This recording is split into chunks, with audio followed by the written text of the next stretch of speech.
Have you ever felt like a piece cropped out of someone else's perfect picture? Tonight, I'm going to tell you the story of how my own family erased me from everything. From the family portrait over the fireplace to the very home my grandfather left for me. But this isn't a story of a victim. This is a story about how I found myself, piece by painful piece, and claimed what was rightfully mine. If you've ever felt left behind or unappreciated, hit like to support me, and subscribe to join me on the journey of strong women who dare to stand up for what's right. Let's uncover a shocking truth that might hit closer to home than you think. The instant I entered, my gaze was drawn to the family portrait, impeccably framed and prominently showcased above the fireplace. All were present, all except for me. My face had been meticulously cropped out with precision and intent, yet no one uttered a single word. They served me mashed potatoes as if it were merely another Thanksgiving celebration, as if I had not been erased. I wish I could express my astonishment. It took my breath away. However, to be candid, it merely reaffirmed what I had already understood. I never truly belonged to this family in the manner they wished to portray. I smiled, as one might feel when entirely emptied, with no remnants left to mourn. I remained silent throughout dinner, during dessert, and through the empty toasts, as dawn broke the following morning, before anyone had the chance to pour their coffee. I presented my parents with an envelope, and softly instructed them not to open it in that moment. Certainly, indeed, they did. The aroma of nutmeg and sage mingled with an undercurrent of deception in the house. My mother, Eleanor, was in the kitchen, managing the tumult with the precision of a seasoned general. She glanced upward, presenting a smile that failed to illuminate her eyes, and remarked, "Oh good, you're here." There would be no embrace. There was no warmth, only the acknowledgement that her head count was now finalized. My father, Robin, scarcely lifted his gaze from the football game. 10 minutes later, my sister Mallory entered behind me, exuding laughter and a fragrant cloud of perfume. She tossed her coat onto the banister and announced, "Apologies for my tardiness. The traffic was simply dreadful," as if she hadn't already commanded attention before uttering a single word. The dinner was presented with all the customary dishes, yet devoid of the expected warmth and affection. My position at the far end of the table, slightly off center, was secured. A simple name card. Natasha. There was no embellishment, no elegant handwritten calligraphy reminiscent of Mallory's work, just plain printer paper and a font typically reserved for utility bills. The conversation delved deeply into Mallory's new apartment, her agency position, and the courage she exhibited in living alone in Manhattan. Despite the unspoken understanding that Mum was covering her rent, I remained silent. No one inquired about my current residence or the progress of my work. No one recalled or seemed to care that I had recently established my own freelance design studio. As the wine flowed into the glass, Mallory lifted it with a smile and proclaimed, "To family." I raised my glass out of courtesy and discerned no flavor. I observed the evening unfold, as if I were an audience member at a performance for which I had not auditioned. Eleanor kept casting furtive glances, as if she were attempting to recall whether she had extended an invitation to me. Robin presented me with a sliver of turkey, as if distributing rations to a mere acquaintance, while Mallory seamlessly inserted herself into every conversation, commanding attention like the main attraction, leaving me as nothing more than background noise. After the dessert of pumpkin pie that I brought, no one expressed their gratitude, as Eleanor handed Mallory a gift box wrapped in gold paper. "Just a little early Christmas surprise," she remarked, her eyes sparkling with excitement. Mallory inhaled sharply, her expression dramatic as she revealed a luxurious silk scarf adorned with understated branding. "Oh my goodness, Mum, you really didn't need to do that." "I wanted to," she said. "You've been working so hard." She then turned to me and slid a small item across the table. A coffee mug, ceramic, Massachusetts. Crafted, it stated, middle child. Maximum chaos. A typical item one might encounter in a clearance bin. All present erupted in laughter. I offered a smile, not due to its humor, but rather because I had become too numb to react any longer. That evening, I ascended to the guest room, as it had now been designated my former room, and settled into silence. Not lonely, merely misplaced. Once more. The following morning, sunlight filtered through the partially closed blinds, casting sharp beams across the beige guest room, reminiscent of a quiet assessment. The lamp on the nightstand flickered as I exhaled near it. At some point, my old room had been transformed with a coat of neutral tones. I had also been neutralized. From downstairs, the sound of silverware clinking and Mallory's enchanting voice resonated throughout the home. I lingered for an additional 5 minutes before descending, not out of disrespect, but rather for the sake of preservation. "Good morning, dreamer." Eleanor greeted me with a cheerful tone as I stepped into the kitchen, expertly flipping pancakes as if we were in a diner advertisement. "We allow you to enter and relax." I wanted to express that they didn't allow me to do anything. With a smile, I poured myself a cup of coffee. Mallory perched at the table, her makeup flawlessly applied, cradling her mimosa as if it were a prized possession. "We will be unwrapping gifts ahead of schedule, just so you know." Her eyes sparkled as she remarked, "Dad couldn't wait." The 3 boxes awaited patiently beneath the charming, miniature harvest-themed centerpiece. I identified the wrapping paper, thick, elegant, and satin-finished. Mine was distinctly smaller. I had no concern for that. I ceased to anticipate. Equity many years ago, Mallory was the first to open hers, letting out a soft gasp. "Mother, father, you did not." They indeed did. An exclusive Italian leather handbag, likely exceeding 2 months' worth of my rent. She traced her fingers over the stitching, as if it was something holy. Eleanor radiated joy. "This is a unique opportunity to acknowledge and celebrate your growth over the past year." I opened mine with a gentle hush. Within, a solitary candle, fragrant with the essence of pumpkin gratitude, reminiscent of the delightful displays found at the end of a CVS holiday aisle. Attached to it was a handwritten tag that read, "For serene moments and comfortable evenings, this is essential." Underneath, in printed font, "Gratitude is a deliberate choice." I grasped it cautiously, as if it could snap back at any moment. Mallory let out a soft giggle. "That is absolutely adorable. It perfectly embodies you." Is it me? What was the significance of that statement? Is it truly being overlooked? Is it truly inoffensive? Robin took a sip of his coffee and remarked, "That scent isn't too strong, is it? I was under the impression that you weren't fond of those floral headaches." I nodded with deliberation. "No, it is... excellent." That was the defining characteristic of my family.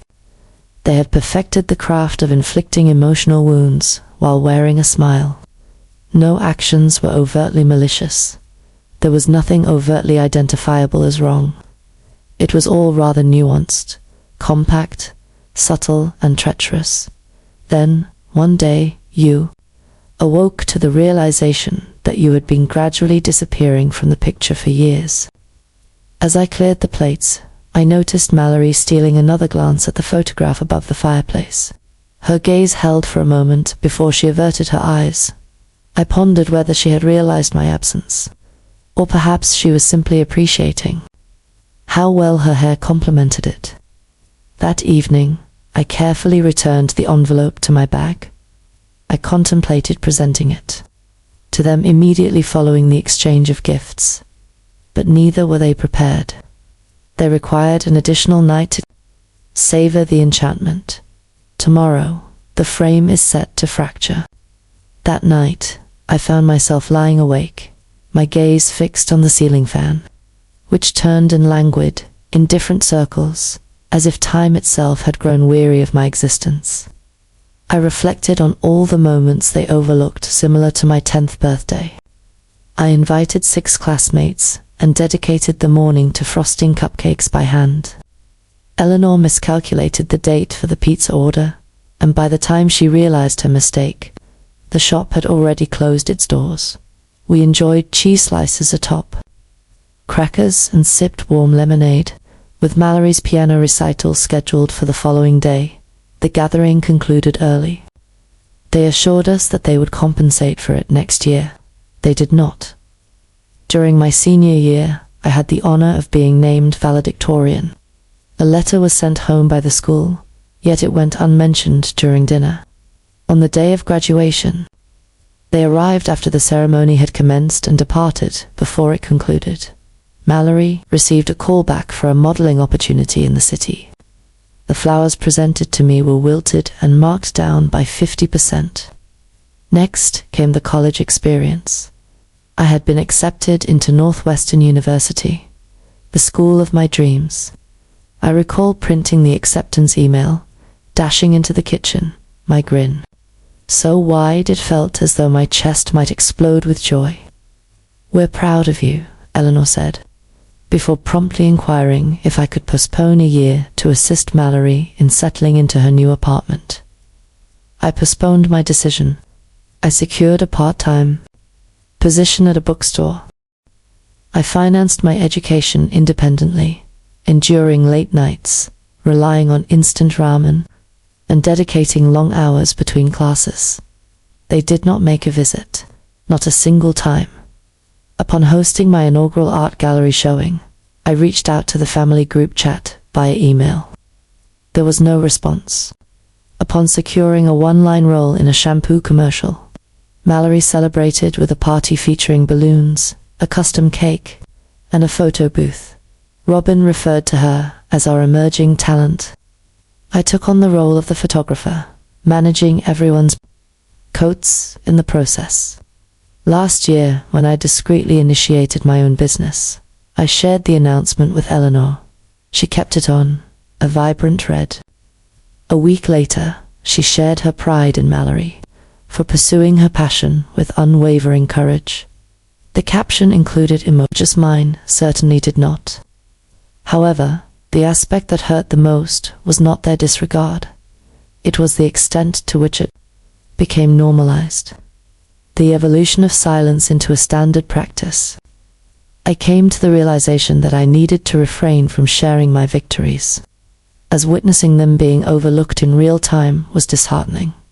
I once believed that perhaps I was overly reserved, too unremarkable. If I had been more vocal, more flamboyant, more theatrical at that time, perhaps I would have held significance.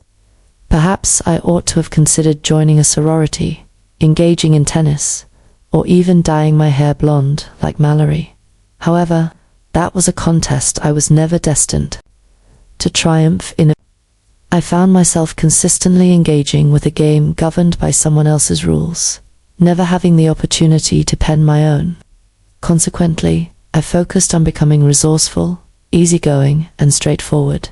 I diminished my presence to occupy the spaces they afforded me.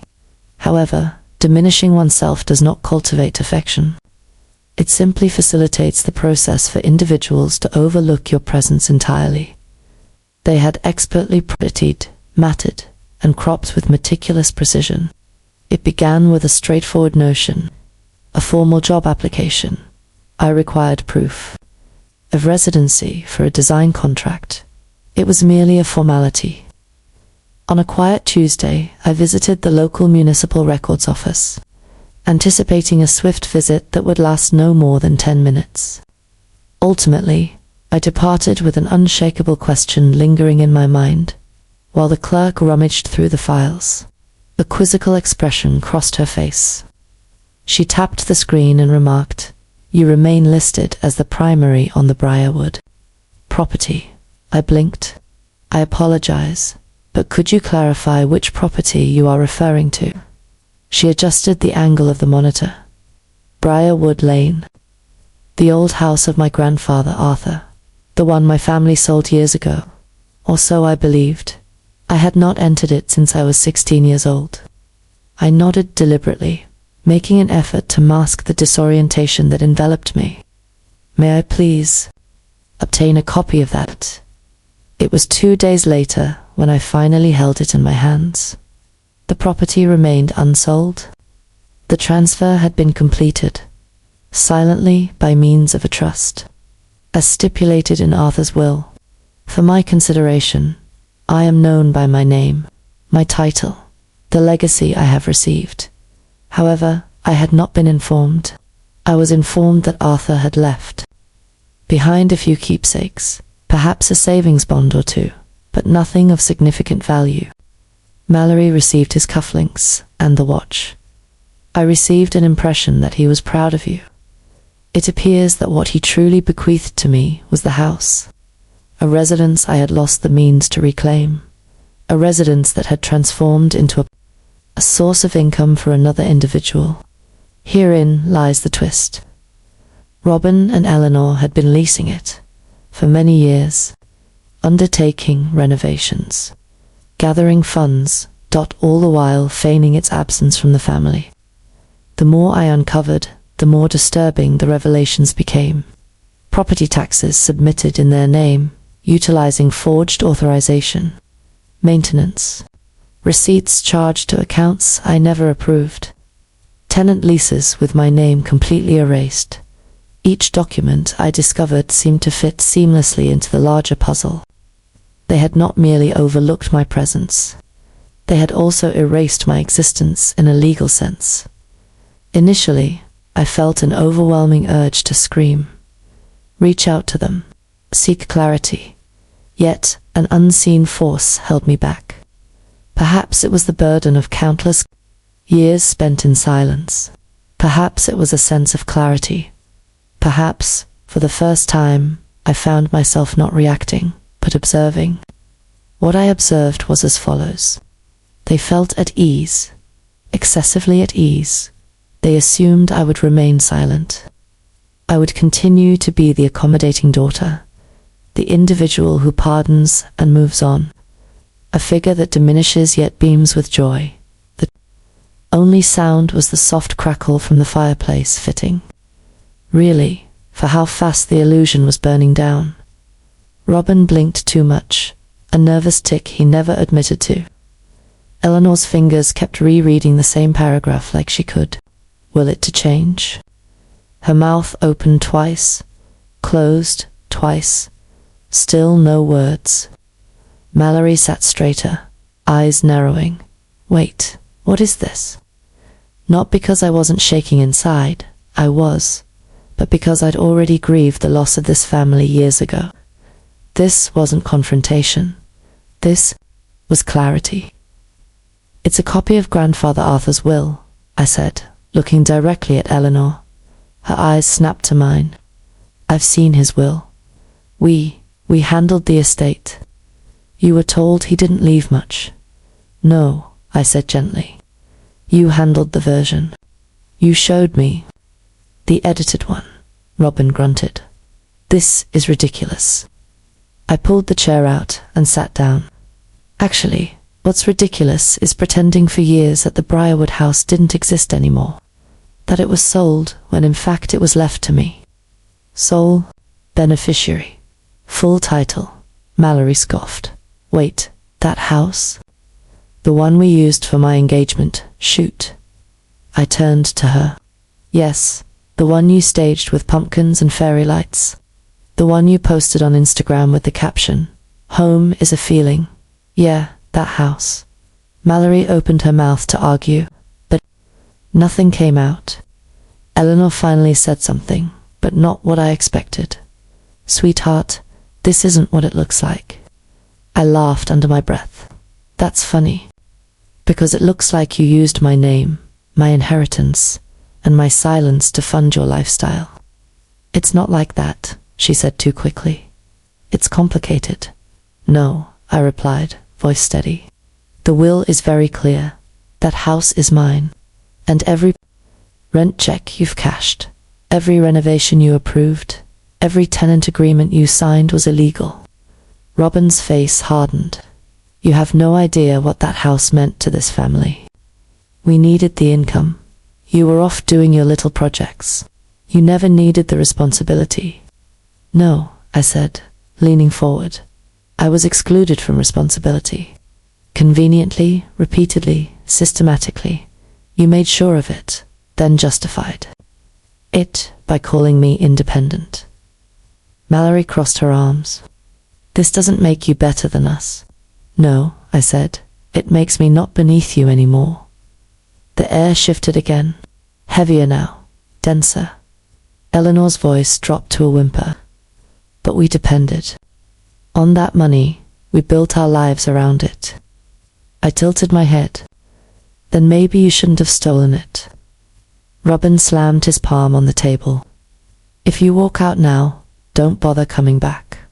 I stood, slowly, letting the silence stretch. I think that's the first thing we've ever agreed on. Mallory stared at me like I was someone she didn't recognize.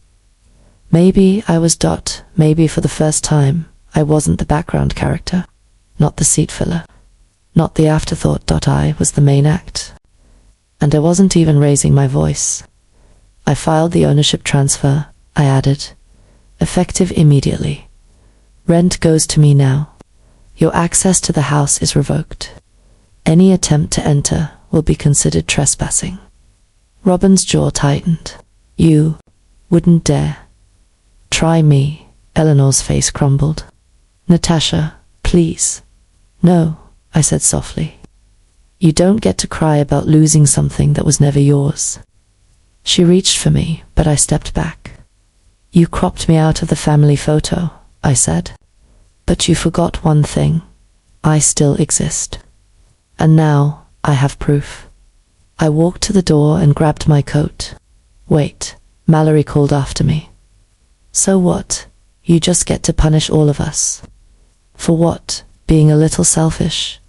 That house paid for my education. I looked back, and what paid for mine? Oh, right. Me alone, while you all played house with my inheritance. Eleanor whispered, we can fix this. I'm not broken, I said. I just stopped pretending this was love. And with that, I left. Out into the cold November air shop, clean and honest. For the first time in years, I breathed. 3 days after Thanksgiving, the first message came through. It was from Eleanor, short, polished, probably rewritten a dozen times. Hi, sweetheart. We think there's been a misunderstanding. Can we talk sometime this week? Hope you're well. Love you. No punctuation.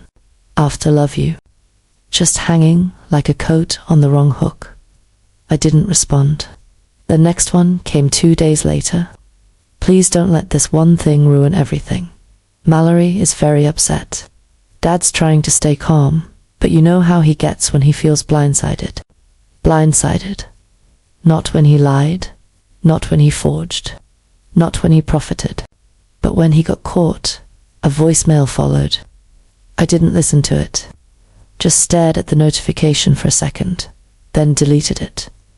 The last time Robin called me kiddo, I'd offered to help him set up his retirement account, and he replied, let's leave the money stuff to people who understand it. Right, because he understood so much better. Then came the message from Mallory. You really think this makes you the winner? Fine, take the house. But don't come crying back when you realize. Money doesn't buy family. I read it twice. Not because it hurt, but because I wanted to let the irony settle in. The next day, another message. Mom and Dad are talking about selling the condo. That's what you wanted, right? Congrats. That one I didn't even finish reading. I just archived it. But privately, I started hearing things. A mutual friend told me Robin and Eleanor were scrambling to refinance. Turns out the rent from the Briarwood house had covered more than I thought. Their mortgage, vacations, even Mallory's creative retreats. Their fragile financial house of cards had leaned entirely on the thing they swore didn't exist. The families now paid me directly. I lowered the rent slightly, sent out fresh maintenance contacts. One of them emailed me back. "Thank you for treating us like people." It's the first time a landlord's done that. That meant more than any apology my parents could ever send. Mallory moved back home. Her apartment in the city had been paid for from the same source. Her art collective disbanded. She tried launching a GoFundMe for a new creative chapter. It raised $78. Two of those dollars were from my ex-boyfriend. For some reason, that part made me laugh. Meanwhile, I started fixing up the house. It was dusty, yes, a little neglected, but it had bones like I did, solid, unshakable. I painted the windowsills, repaired a fence, hired a contractor to deal with the plumbing. Most of the furniture my parents stored there, I donated, except for one thing, a navy blue armchair that I vaguely remembered from my childhood. It didn't feel like it came with guilt or strings. I kept it. The house began to feel ... like mine. Not just in paperwork, but in energy, in silence. Real silence. Not the kind that suffocates, but the kind that allows space to breathe. I stopped checking my phone every hour. Stopped rehearsing what I would say if they called again. Because here's the truth. Power doesn't always look like yelling.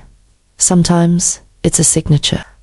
Sometimes it's a lock changed. Sometimes it's not replying.